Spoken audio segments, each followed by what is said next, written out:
Bonjour, je vous retrouve dans ce septième chapitre consacré à David, le père qui va être dépassé par les événements.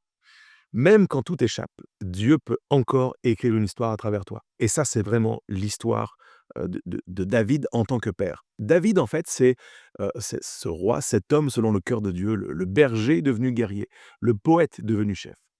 Mais c'est aussi un homme, c'est un mari et c'est un père avec ses réussites, mais aussi ses dérapages, ses manques, ses silences et c'est là que j'aimerais t'amener, dans la vérité d'un père qui aime, mais qui parfois perd le contrôle.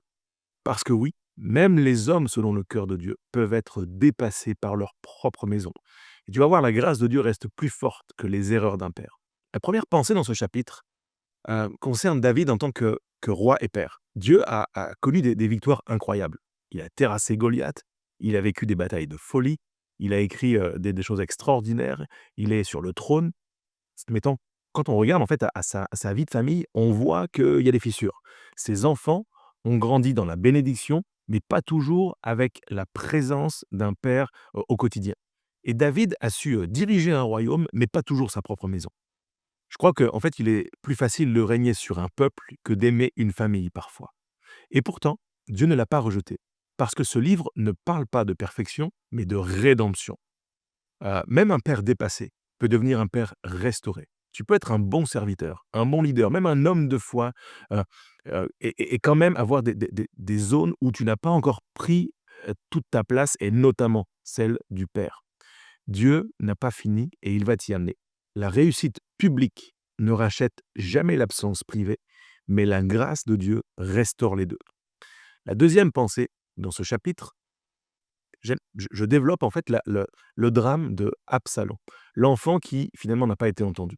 Absalom, le fils de David, est l'un des personnages les plus tragiques de la Bible et les plus tragiques de cette famille. Il est beau, il est charismatique, il est fort, mais il est blessé. Il a vu son père et ne pas réagir, ne pas prendre position quand sa sœur, Tamar, a été violée par leur frère Amnon. Oui, triste histoire, c'est dans la Bible et c'est dans la famille d'un homme selon le cœur de Dieu. Et dans ce silence, le cœur d'Absalom se remplit de colère. David n'a rien dit. Sa fille vient de vivre un trauma, ses frères sont au courant, et ils font remonter l'histoire, ils font émerger l'histoire, mais il est incapable de réagir. Il va rester dans le silence. Il a aimé, mais sans agir. Et voyez-vous, je crois ceci, l'amour sans la vérité produit la révolte. Et Absalom va finir par se venger et il va tuer Amnon, fuir et revenir avec un cœur plein d'amertume. Et quand il rentre, David ne le reçoit même pas pendant 2 ans. Leur relation est cassée.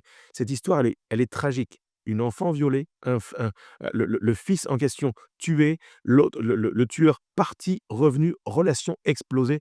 C'est vraiment une histoire tordue, une histoire terrible.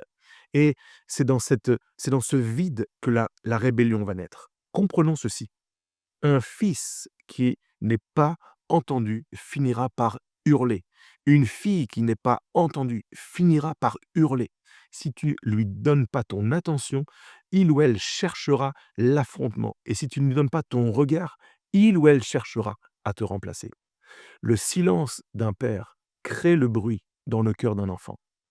David n'était pas un mauvais père, mais c'est un père épuisé, heu, blessé, incompétent sur ce domaine, dans cet épisode en particulier. Et parfois, on est exactement pareil. La bonne nouvelle, c'est que Dieu peut nous réveiller avant qu'il ne soit trop tard. La troisième pensée dans ce chapitre, c'est le cri du père brisé.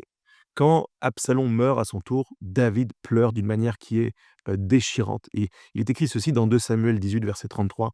Mon fils Absalom, si seulement j'étais mort à ta place. C'est le cri d'un père qui regrette. C'est un cri de douleur, un cri déchirant, de la conscience tardive de ne pas avoir été là, de ne pas avoir pu prendre la place, de ne pas avoir su comment gérer la situation. Et pourtant, même là, Dieu ne condamne pas David. Il le laisse pleurer, il le laisse faire son deuil, il le laisse comprendre, parce que même dans le chagrin, Dieu restaure les pères. Alors peut-être que tu portes des regrets, des chagrins silencieux. Peut-être que tu te dis, mais j'aurais dû être plus présent, j'aurais dû faire ceci, j'aurais dû prendre la parole, j'aurais dû défendre. Dieu peut encore transformer tes larmes en semences de guérison. Ce que tu n'as pas fait hier, Dieu peut encore le faire à travers toi aujourd'hui. Les larmes de David ne sont pas la fin de David, elles sont au contraire le début d'un cœur restauré. Parfois, c'est à genoux, entre les regrets et les promesses, que Dieu refait de toi un vrai père. La quatrième pensée de ce chapitre, c'est que David, c'est le père qui apprend à bénir malgré tout, malgré ses échecs. David n'a jamais cessé d'aimer ses enfants.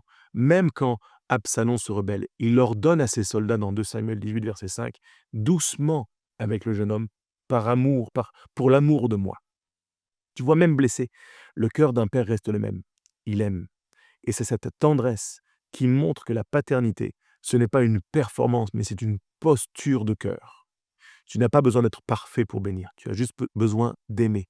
Aimer, c'est déjà bénir, parce que la bénédiction d'un père, même imparfaite, a toujours une puissance spirituelle. Dieu bénit souvent à travers des pères brisés, mais disponibles.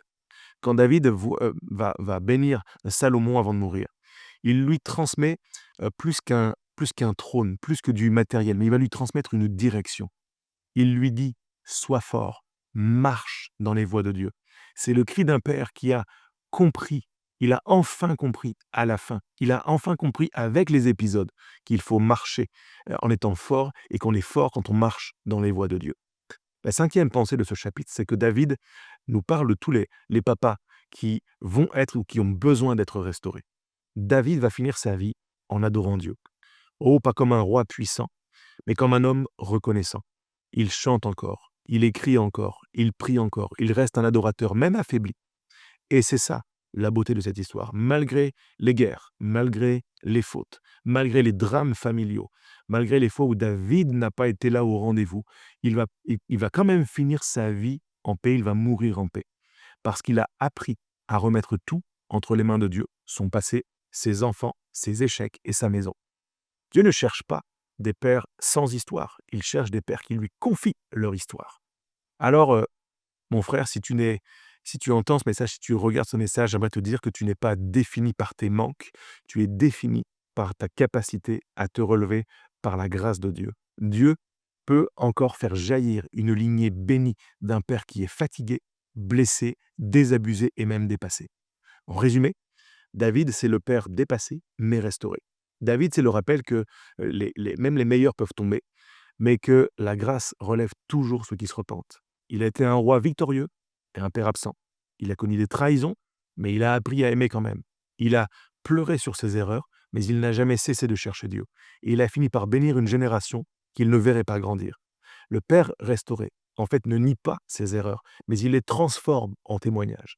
Alors si tu te sens dépassé, ne baisse pas les bras, ne baisse pas la tête. Regarde vers le ciel, pleure ce qu'il faut, mais relève-toi, parce que Dieu fait de ton histoire un instrument de grâce. Ce que tu n'as pas réussi hier, tu peux encore le racheter aujourd'hui par ta présence. Dieu ne te demande pas d'être parfait, il te demande d'être vrai. Et quand tu fais cela, tu deviens un père restauré comme David, un père selon le cœur de Dieu, un homme qui a chuté mais qui adore encore, un père qui, même dépassé, laisse derrière lui une lignée de rois. Alors pour en savoir plus et connaître toute l'histoire, je t'invite à lire le livre Repères. Il est disponible sur jérémypoulet.com.